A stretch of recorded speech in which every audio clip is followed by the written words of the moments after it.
love the opportunity to talk about your needs and help you so that you're not left behind, you know, in this digital age, because with people not able to physically go places, we are all going online.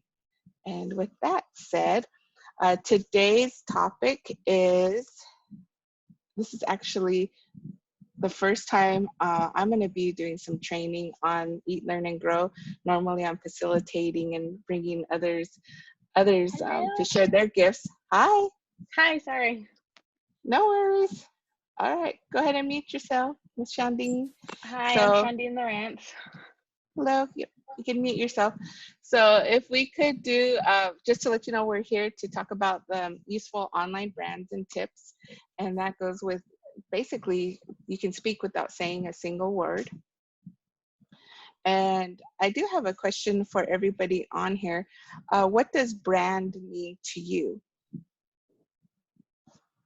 And you can go ahead and unmute yourself.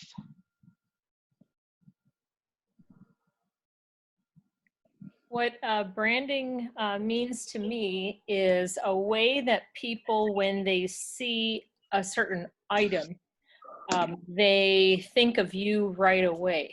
So it's like seared in their brain, you know, however, if it's a logo, if it's a certain product or service that you offer, your name, that they think of you immediately.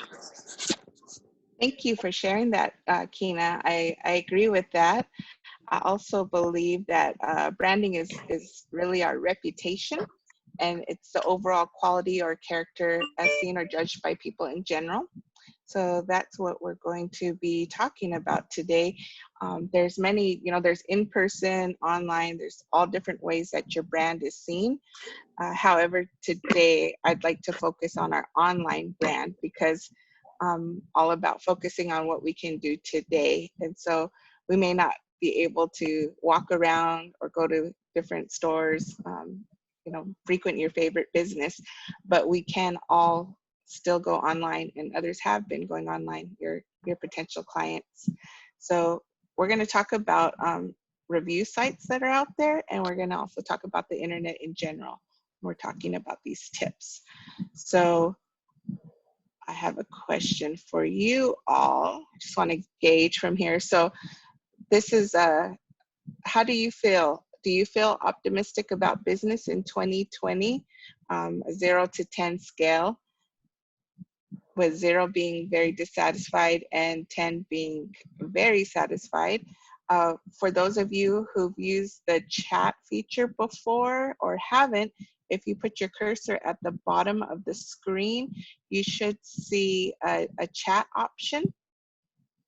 And if you could just put in that number to vote, so we could get a pulse of how you're feeling about business in 2020.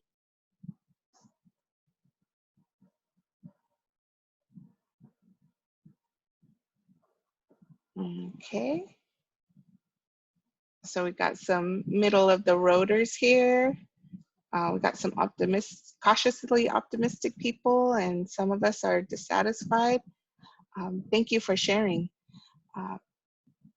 So the next question I have for us is, I feel my work positively impacts Indian Countri. And again, using that same 0 to 10 scale, if you could vote. So we have some cautiously optimistic. We have some very satisfied people with that statement. And that's good to know. I got a few more. Okay, another one, another person thinks their business positively impacts Indian Countri. All right, we'll go ahead and move along. So do you believe that online reviews have helped your business?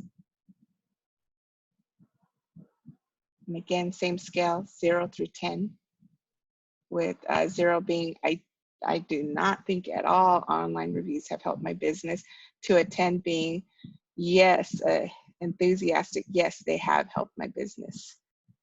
So we have some not applicable, so I'm going to say maybe some folks don't have a business. How about this? If you don't have a business, how about your your workplace that you're at? You can use that. Okay, well this is going to be our segue into the first sort of overview about review sites, online review sites that I'd like to talk about. So let's back up. And I don't know if you've ever really thought about review sites. You know, that could be our Google. When you Google somebody, that there's Google reviews. For those of us who, I'm a Yelper. Who on here loves Yelp?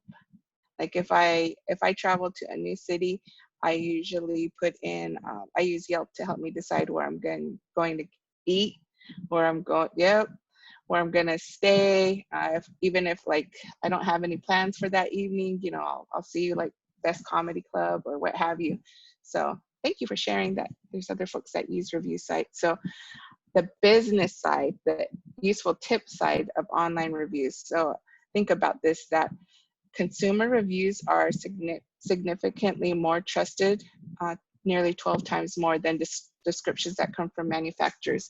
And how I like to break that down is like if I'm the owner of Tinhorn Consulting, and if I say that Tinhorn is the best trainer in Indian Countri, but how likely are you to believe that? Because that's my business, right?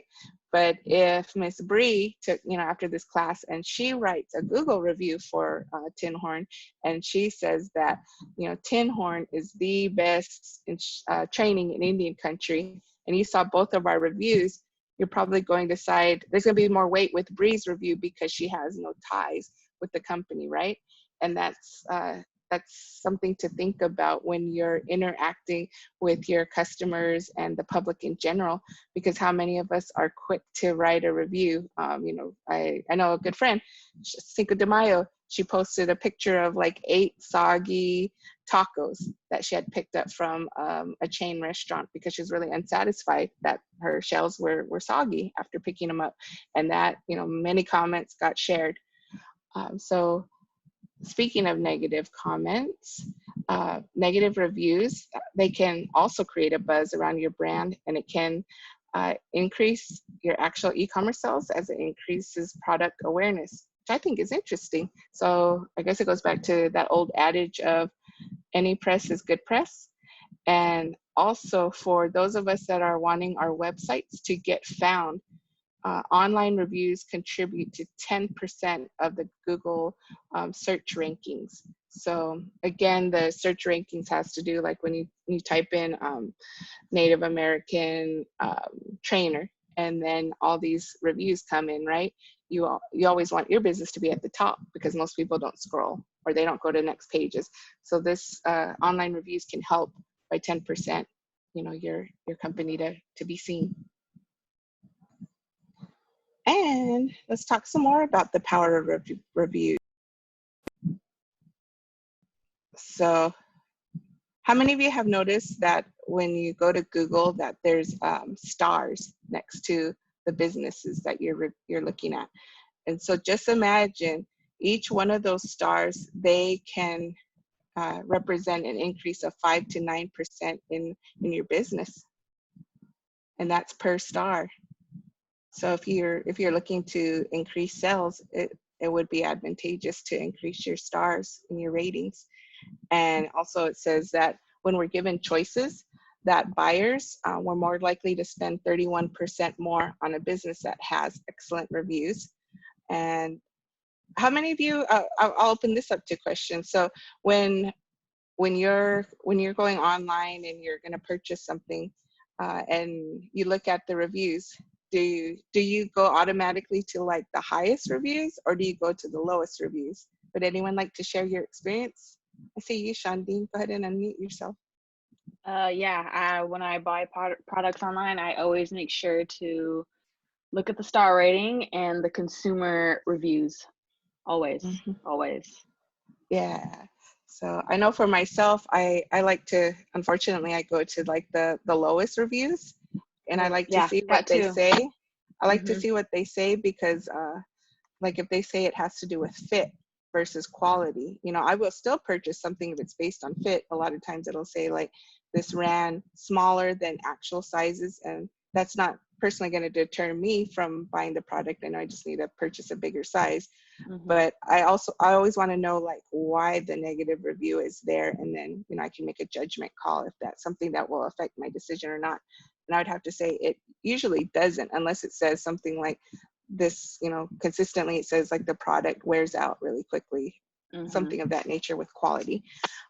Also, we have that 72% of consumers, they say that positive reviews make them trust a local business more. And that's extremely applicable in our times today, because normally how we build trust is, by, especially in Indian country, it's all about relationships, right? Where we can sit with each other and establish that relationship, establish our bonds. Like, oh, okay, you're from Hopi. Do you know like Barba Puli? Oh, that's my grandma. And we create our kinship in that way.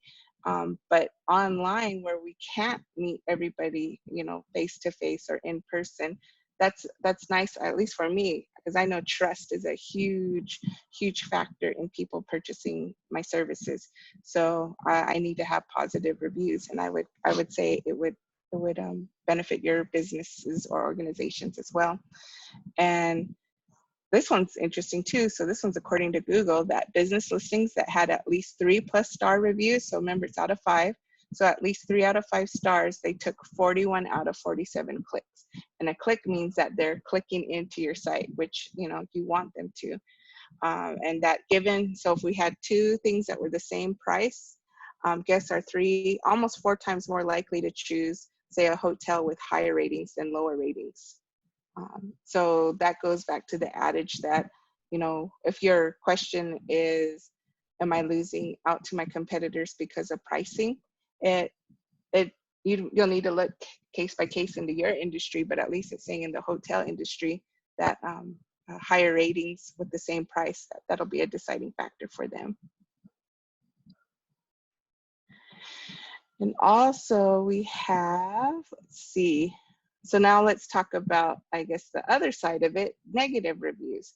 And I'd like to say that even with negative reviews, it's information, and information is power, and it's a way that you can improve your business. It's a great way, even if someone's posting a negative review, I think it's a great way to start a conversation, because that person, they spent the energy to at least write that negative review about you, right? So they have some sort of interest, or there's something in them that they just didn't keep going. And I think that as business owners, or just trying to improve the customer experience, that gives us an in to have a conversation with that person. And it's a way that we can actually gauge our business, because believe it or not, sometimes those negative reviews are factual, and they are things that we can improve in our business. So I think that if we work with our clients, the best case scenario from a negative review is that you interact with them, and you can potentially change them into not only a customer by addressing what they're reviewing, but if you can flip a negative review into a positive review, you've actually created almost like a champion of your company, or an ally, a supporter. So let's look at some of the statistics here. So it says that 22% of consumers will not buy after reading just one negative review. Just one, yikes. After 3 negative reviews, that number jumps to almost 60%. And so after 4 or more negative reviews about your company or product, that might take away 70% of your potential clients. And 86% of people will hesitate to purchase from a business that has negative online reviews. Again, going back to trust, right? And check this out, on average, 1 negative review will cost you 30 customers. And also in a Google search, negative reviews will cause you to lose 70% of your potential customers. So I'll share my experience with a negative review on Tinhorn. So I have Google Alerts set on my company, and we'll talk a little bit about Google Alerts later, or we may, if we have time, we'll go and set one. But basically, a Google Alert allows you to put in like For me, it'd be Tinhorn Consulting. It's my name, April Tinhorn. It's my industries, like Native American trainer, Native American marketer, Native American web developer. And then, so if there's any hits on that in the web, then I get pushed emails that have a link to whatever it hit on, those key terms. So I got an email that said I had gotten Tinhorn had gotten a 1-star Google review. And that caught my immediate attention. I clicked on it, and it was, what you can tell from the review is you'll see their username, and then you can also see what they wrote. And I don't think it has their location, and then it's a rating. And so what I have found from that experience, because the person who left it was, they weren't a client, so they talked about their experience, but they weren't a client. I was able to, like most women online, when we set our mind to it, we will find you. So I used my investigative abilities, and I found that we had a common friend on Facebook. And that's how I was able to find out, like, this person was in California. And I tried reaching out to the person, didn't get a response. So I responded back on the negative Google review, because I think they said that person who picked up the phone sounded like a zombie. And so I wrote back, I'm like, well, if zombies aren't your thing, how else can we help you? And I tried humor. But I never got a response. I tried to contact Google because, that wasn't a client. But what I found out from that experience is that once a review exists, it's there forever. Like, you can't. The only person who can remove a review on you is the author, the original person who created the review.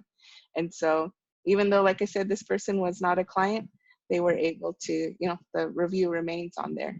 So just be aware of that.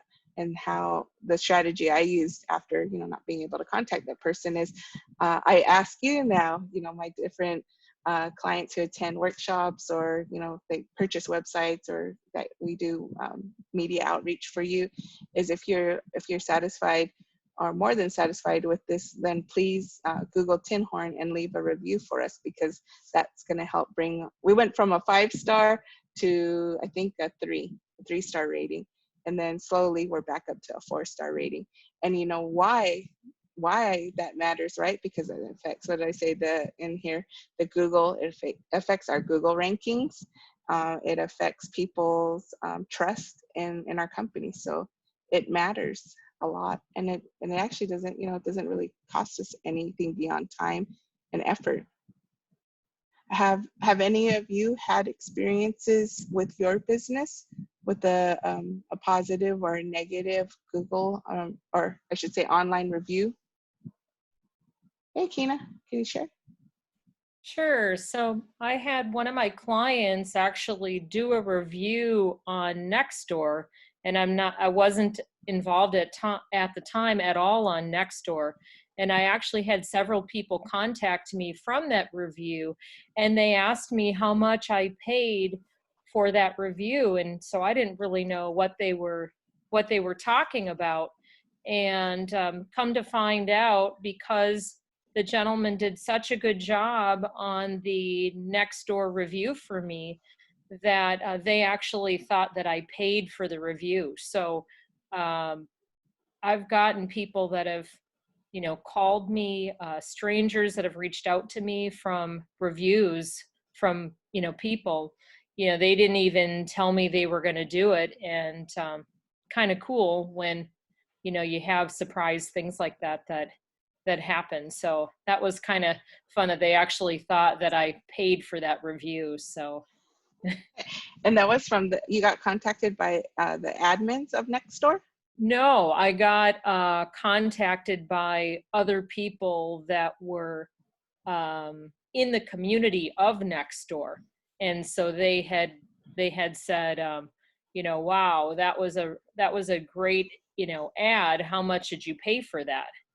So, and I said, I didn't know what they were referring to. That was a client that came in, and they said, oh, it was so good. It looked like, it was an ad that you had run. I said, no, that was a real review from a client that had a really good experience. So Do you yeah. remember the elements that were in that review?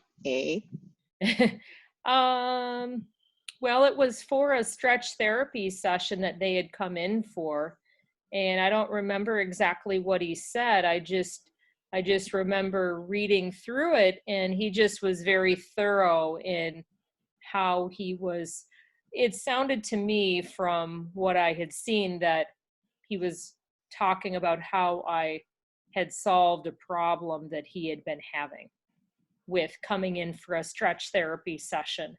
And so I think he had like walked them through the whole process and made people feel comfortable with the work that I did. So that was kind of the overall feeling of the post.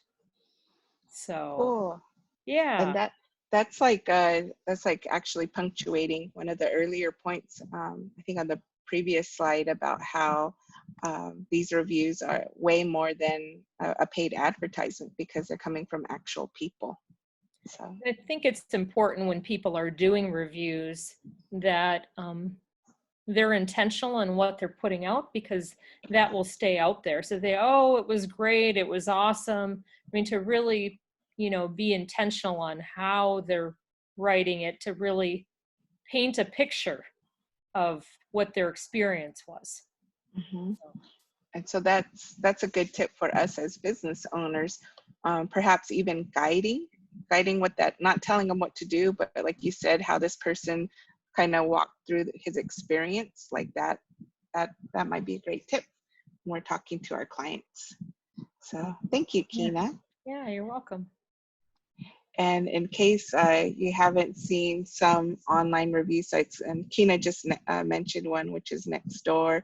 Here's some like for hotel industries, TripAdvisor, which was the #1 review site, Booking.com, TripExpert, Expedia, Travelocity. I know for me personally, when I book stuff, I usually go to Travelocity. So that's interesting that it's 5th. But I also know that for like our tribes, the Wallapai Lodge, I know that the TripAdvisor reviews are gold for them, like that. They always like post positive reviews they've gotten from TripAdvisor. And then in the food industry, no surprise, Yelp is #1. I actually haven't. Do any of you use these other ones? I've never heard of Zomato on that Dine. Is it Dine TO? I've heard of Foursquare, but more in terms of like just processing credit cards. And actually, I have used OpenTable before. Has anyone had experience?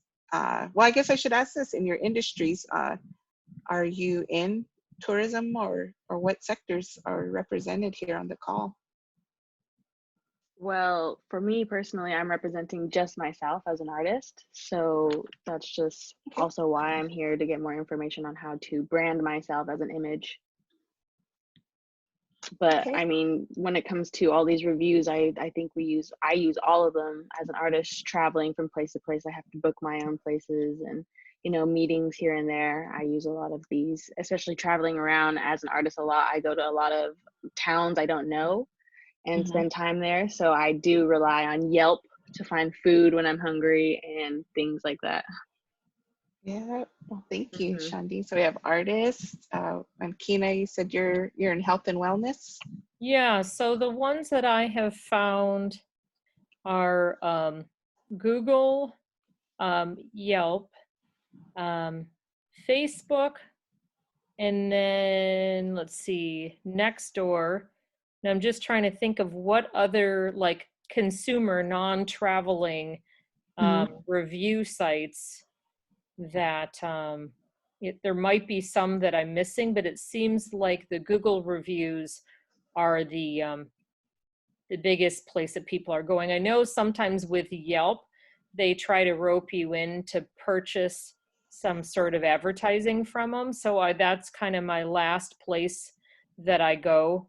I do have some people that put stuff on there anyways, but they try to, rope you in to buy advertising from them. So. Yeah, I use Yelp for usually just eating, but I remember I've actually used it for like massage services or hair salons because it'll tell you like those different options about who's open right now. And Okay. the other thing I like about them are the deals a lot, and that probably is the advertisement you're talking about. Like if you show your Yelp code that you get a, I don't know, you get a free appetizer with purchase or something. Oh, But nice. yeah. So anyone else? What other industries are represented here? April. Uh-huh. For 35 years, I was commercial construction, as you know. You know my story a little bit. And the primary customer was the federal government. I didn't have a website. I didn't use the internet. In fact, I'm so old, the internet wasn't invented in my early part of my Yay. career. And so since I, ARPANET was around. uh, ARPANET was around. yeah, The so Department of Defense one. since I'm twice as old and maybe 3 times old as some of you on here, I'm new to online shopping. I barely do online shopping.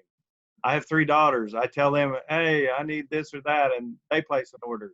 So they know how to navigate all this. So that's why I'm here. I'm learning. I'm trying to get up to speed.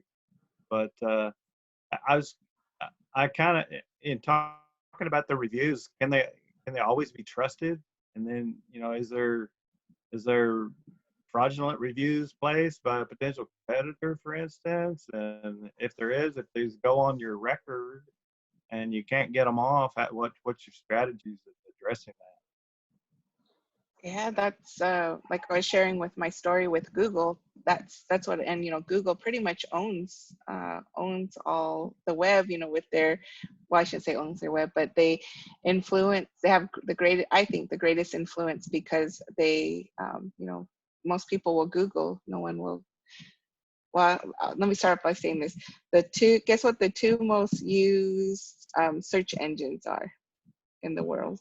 I mean, I gave one, right? The first one. What do you think it is? Google. Right. Bing. So Googling. guess what the second most used search engine is? Bing. Yeah, Yahoo. Nope, nope. Any other guesses? YouTube. YouTube is the Oh. second most used search engine. So that was I was in a webinar a few days ago, and that one like blew my mind because especially with the increase in videos, like, and then Google owns YouTube, so Google still really does own all the searches, but that's something I tucked away in my head, and I was just like, I need to utilize that somehow when we talk about our websites getting found, being at the top of search results. I haven't even really tapped into YouTube, but I think because there's reviews in there as well. So that's something to think about. Hey, Kina. I just have something to share with you. When my dad and his business partner were really active as a video marketing company. And so what they used to promote is 1 minute of video has the same emotional impact as 1.6 million written words. So anywhere where we can include video is really, really key. I have a video on YouTube right now that's the most ridiculous video. It's the last time I checked, it was about 685,000 views. And I've gotten a bunch of That's pretty good. calls and stuff. And the thing is it's a stupid video. So my whole point in bringing this up is if there's any way that you can do a video even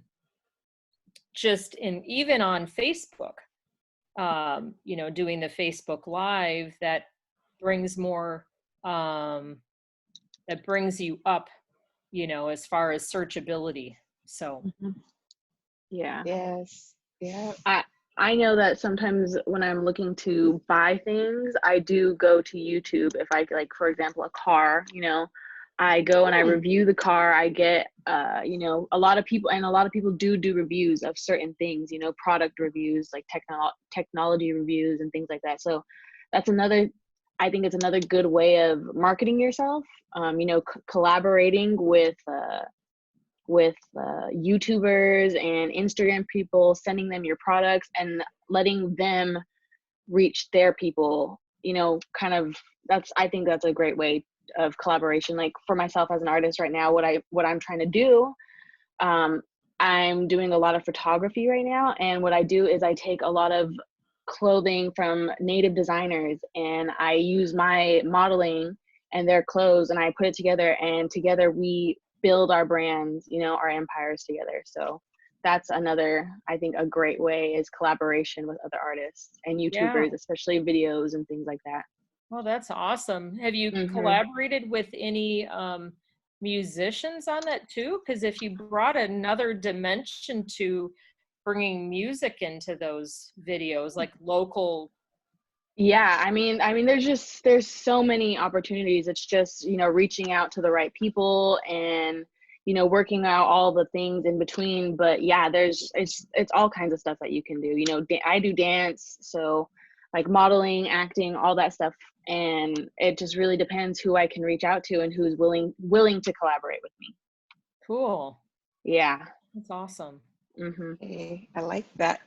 Definitely collaborating and that idea of, was it like one head or many heads are better than one type of thing? So Yeah. And you know, it's reaching out to different types of people as well. So like you wouldn't think that a bunch of these kids or this person was looking for, you know, consulting, but there are those few people that are in the midst of those other people just branching out and reaching out, collecting and getting, you know, the web network. Yeah. Thank you for those examples. Mm-hmm. And I would pose that question, circling back to your question, Marty, when you asked about, you know, like your competitors, like stuffing negative reviews about your company, or is there any way to handle that? My experience with Google was no, that there's no policing authority. Because I read on their page, it's like Google said there's no way to confirm in reviews like who people really are, or if they really have business relationships with the businesses they're reviewing. So their policy is that it's reviews stay on there and they don't take reviews off. So I did actually have something happen last year in Arcadia where a flower company had a driver that was reckless driving and honked at me and then swore at me. And so I ended up contacting the company and putting a review on saying, you know, talk about, you know, unprofessional, you know, person, whatever, you know, driving a company vehicle and that kind of behavior. So what happened is the company contacted me and apologized right away. So sometimes what the company will do is contact the person directly and see if they can rectify the situation to get them to take the review down. So that's another way to do it if you can trace back to where the review came from. Yeah, that's a good example. If you can. I was still trying to find mine. So in other words, don't be a crappy driver driving the company vehicle. Right, they'll get you. So continuing to onward, I guess, the top 6 consumer business review sites are listed here. They're Google My Business. Kina, you had mentioned Facebook. I'm surprised none of us mentioned Amazon. We've talked about Yelp, TripAdvisor, and Yellow Pages. So it lets us know. And I know that I have the sources cited at the end of this presentation, and these numbers are kind of at least 6 months or more old, I think, but it gives you an idea. So the first thing I think about is I know my company's Facebook reviews are pretty good. I don't sell products, so there's nothing listed for me on Amazon. For service-based companies, I struggle with this one. Like like Yelp to me is really more, I think, of a product base, but I guess it could be service. When I talked to the folks at Yelp, they were asking if I'm looking to build, to increase sales in my local area, because I think that's what they have a specific geographical area for Yelp, because you're usually Yelping on a zip code or you're in a certain location. And for like my business, I don't target around where I'm physically located, because my targeted audience is tribal governments, tribal health and wellness, and educational institutions. So it's not necessarily, to me, Yelp wasn't a good fit for my company. And so that's something I would suggest you start thinking about, is like who your target audience, where your clients are, and where it makes sense for you to spend your time and your efforts to be seen. It wouldn't make sense for me to spend like money and resources on Amazon, because I doubt any of my potential clients would be looking for my services there. But it would make sense, on Google and also on Facebook. Mhm. Alrighty, and just let me check is there stuff on chat? Let's see, we got here. Okay, Bree, you're with nonprofit, and Bree, even though I would say with nonprofits, I know I've heard this for a few years, is that really a nonprofit still is a business, like the different business experiences, to provide amazing customer experiences, and you're still fundraising. So I believe that you can still take things from today's training as well and apply it for your organization. And let's see, RJ said, if there's a business that shows a best of award from many years ago but hasn't kept up the recognition, I wonder what is going wrong. It's a red flag for me, especially with restaurants. Okay, so like if I had the 2000 best restaurant for Phoenix, and it's 2020. Yeah, like you see that a lot with these restaurants that say Guy Fieri showed up in 2005 and it's 2020, but there's nothing else that they're showing to demonstrate that they've kept up that quality that earned them the recognition in 2005. So to me, it's like the success of that went to their head and they got lost along the way and haven't had that coming to terms with the fact that time has gone on and they need to step up their game again. Mm-hmm. That's how do you as a business owner or a nonprofit person, what are your thoughts on that, like sort of outdated awards, like you peaked and there's no other recognitions or achievements that you're posting since then? Even our resumes, we have to take off the old stuff and keep it relevant. Oh, I can't put that I was Miss Swallow Pie back in the 90s anymore. Hey. What about just asking clients that are really happy with the services and just say, hey, would you mind giving me a review? So glad to hear you're getting such great results. So just encouraging, clients to do that, because sometimes, people will give compliments and then it's just a matter of having them take the next step, Mm-hmm. Yeah, so I'm going to add in a little bit here. So I've worked a lot with retail over the years as a consultant with IBM. A lot of my industry is in marketing, client experience, and web analytics, the whole gamut. And one of the things that was really central to my job was developing trust, but also helping my clients like American Express, Petco, Men's Warehouse, really big brands, understand what they were dealing with in the market. And a lot of it did come back to two things. It was trust and innovation. And so on the first part of trust, one of the things that is really important when things go wrong is that you acknowledge you're wrong. If somebody says something that they don't like about your business, you need to acknowledge them and do it pretty quickly. That's number one. Number two, you apologize. Just take ownership for what went wrong, because if you don't do the first two, then you're leaving that door open that you're not really correcting whatever went sour there. And that's the third lesson, is making sure that you correct. And along that journey, you have to listen to your clients. Whatever feedback they're giving you as a small business owner or even a big business, you have to listen. Companies like Petco, they spend millions of dollars doing surveys. Medallia does this new thing called Net Promoter Scoring. So it's a 1 score, 1 through 10, or I'm sorry, 0 through 10. And they put you into categories like you're either a promoter of a business, or you're a detractor, or you're somewhere in the middle. And based upon that scale, the client will rate you somewhere in there. And that's kind of your internal gauge from knowing, if you're doing it right or you're doing it wrong. And hopefully you're doing it right.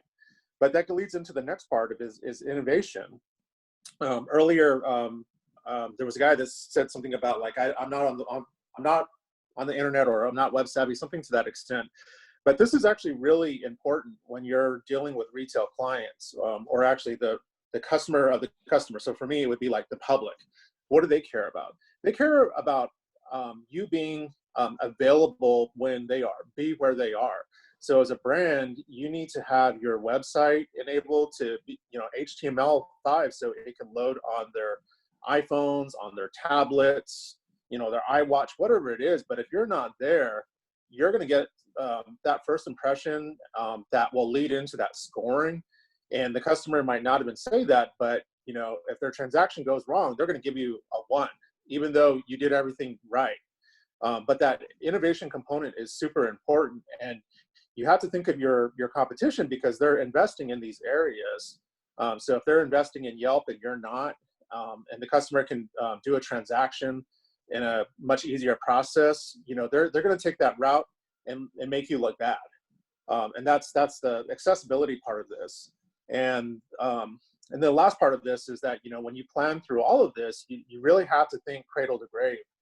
That's a marketing term that when we're talking about the lifetime journey of a client, we're thinking of, the clients as they have that relationship with you throughout that entire life cycle. And when you plan that all out, I think it gives you opportunity to bake in a lot of your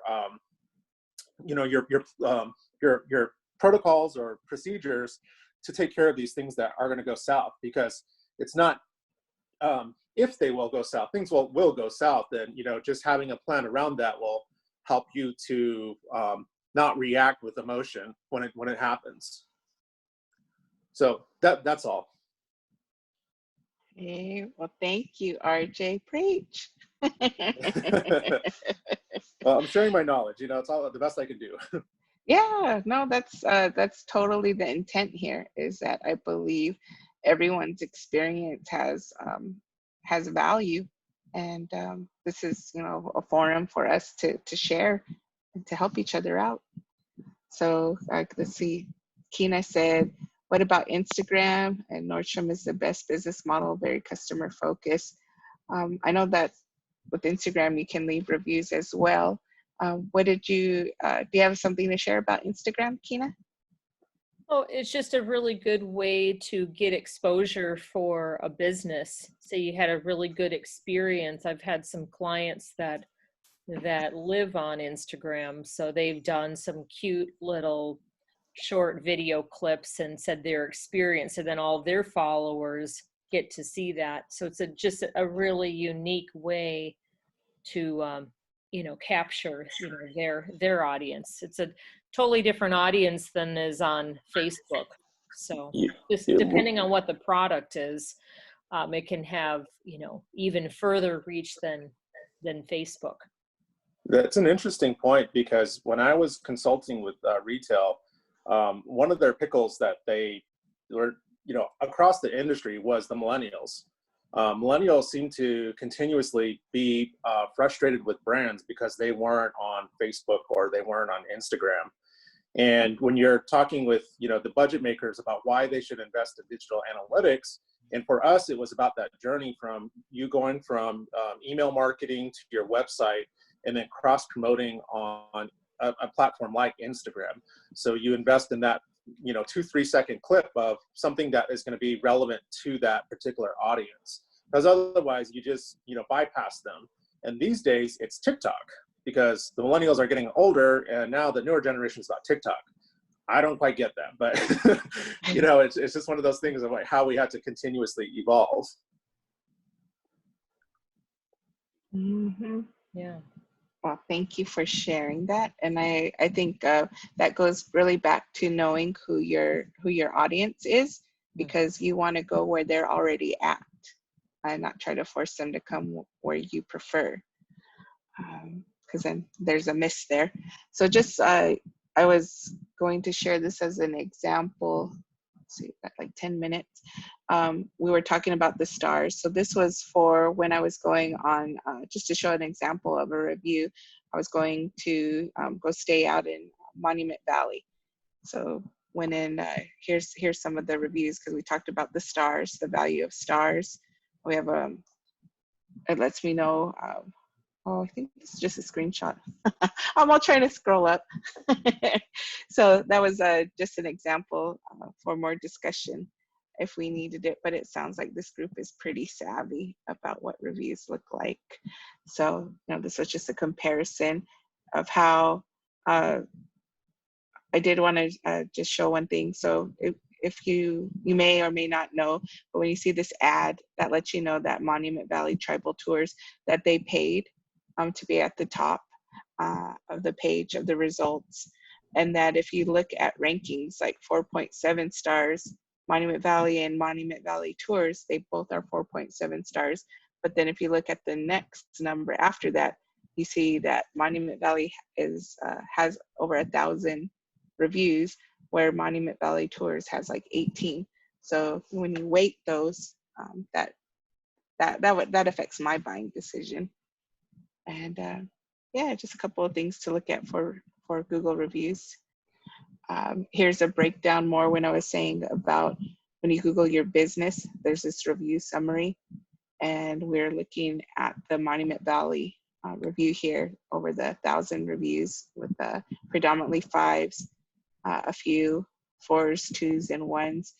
And it's probably telling us the comments from the 4s or 5s here. How many of you have Googled your business before? Keena? Did you want me to say something about it? It's actually been kind of cool, because in all honesty, there were some reviews that I didn't even realize were there.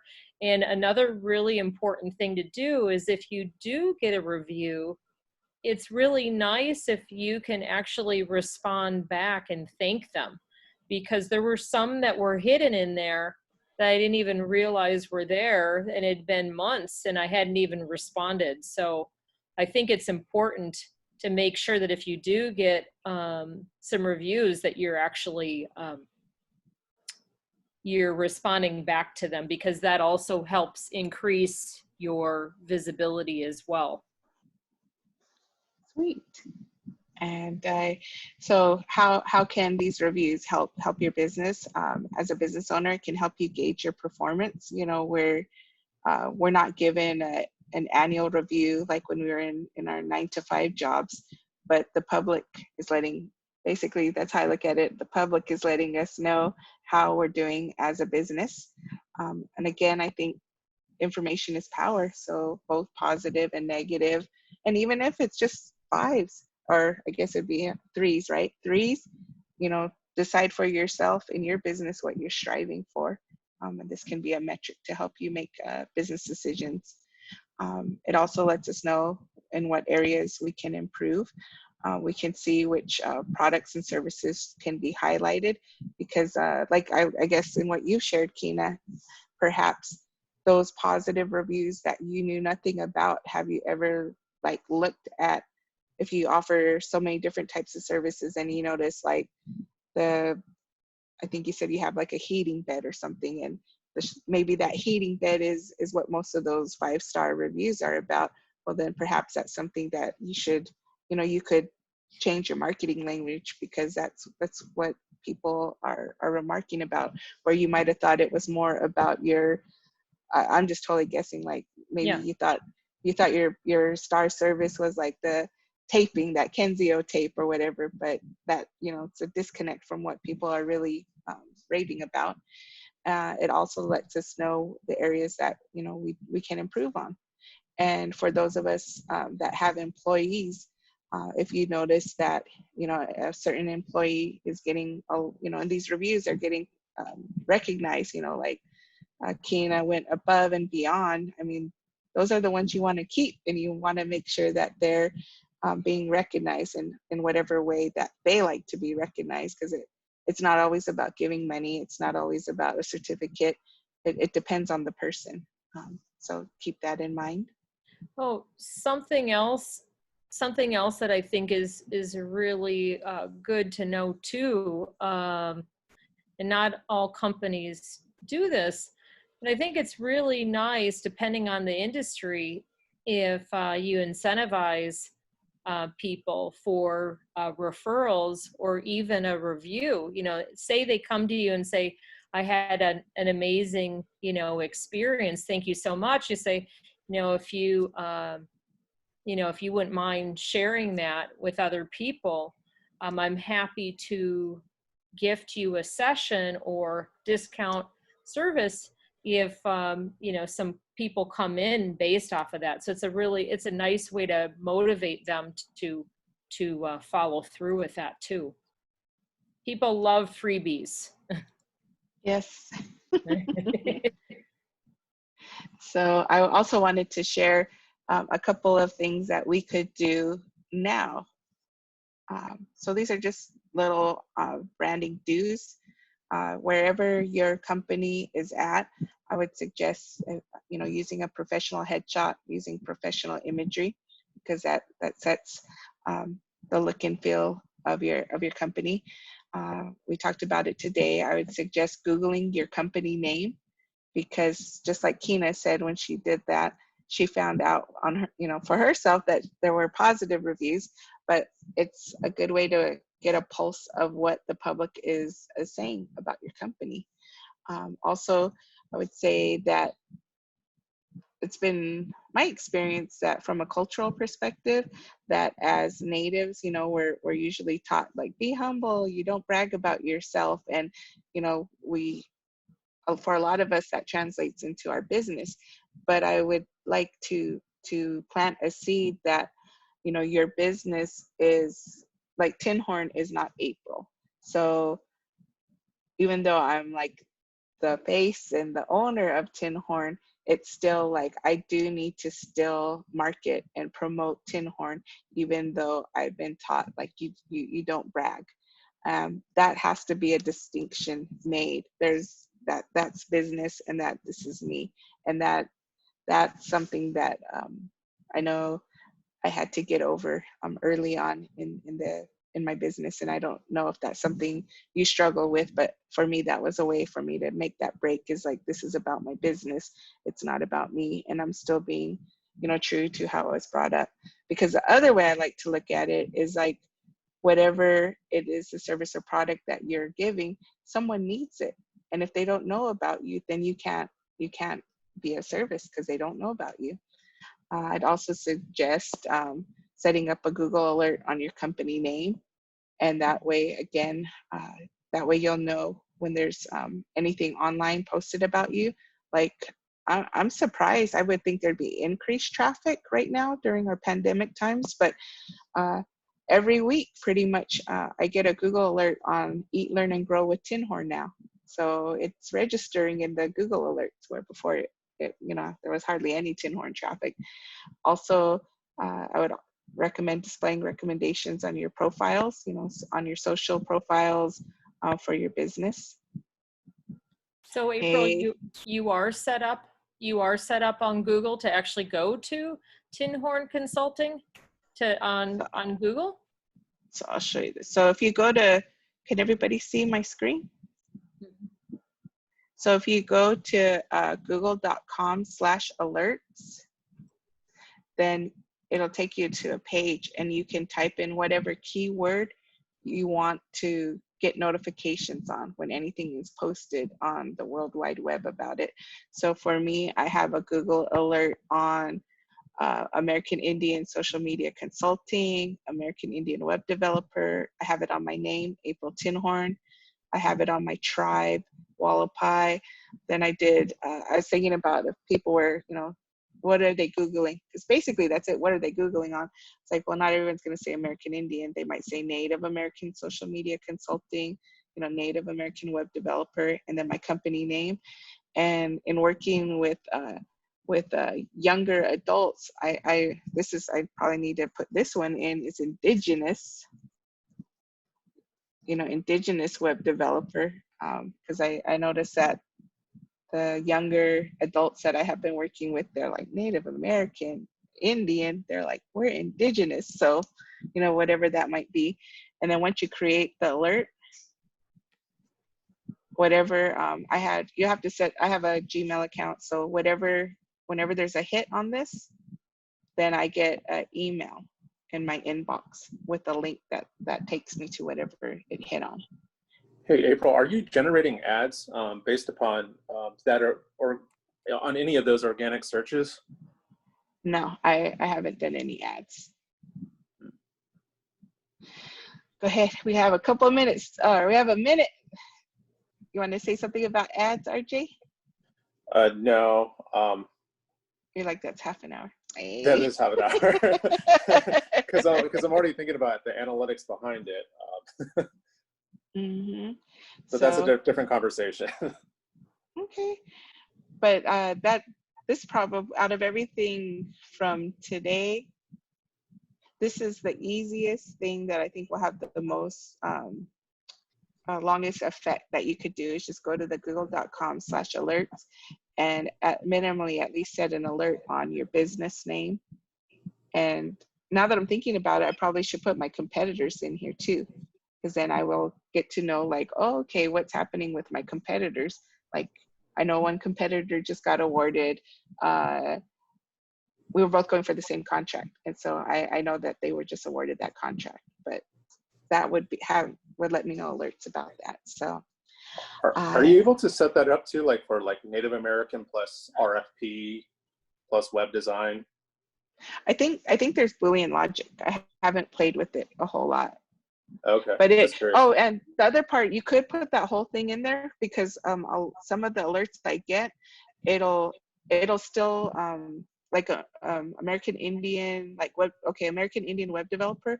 I will get hits that will say like the other one, from the country of India, it'll be like Indian web developer from India, but in that article there's like America is somewhere listed, so it'll still turn it as a hit to me. So it doesn't have to like be American Indian web developer, just as long as the words were in that article. So yeah. But I definitely thank you all for your time. It's already 1 o'clock here, and I enjoyed. I hope you got value out of our discussion today. We're talking about useful online brand tips, and I believe that I thank you all for sharing your experiences with not only Tinhorn but with the group, because during this time when one Native company thrives or one company thrives, I think all of us as small business owners, we all thrive. So if there's any, I'll leave it open to any last minute questions before we wrap up for today, or comments. I thought that was great. I love talking about marketing, and there's a lot of stuff that I didn't know about. So I think the moment when we can realize that we don't know it all, we can just keep our mind, open. That's when because sometimes we're too close to it, and we, think we have all the answers about our business. But just, hearing all the different ways was really helpful. So thank you. Mm-hmm. You're welcome. And just going to the comments, I'm glad to hear Bree was saying this was very useful information, and you're welcome. I appreciate it. And we will, like I said, if you know anyone who needs help, we're always here. And if there isn't anything else, then I'll go ahead and end for today. This recording will be available next Tuesday, as all the other recordings are at Eat, Learn, and Grow with Tinhorn. And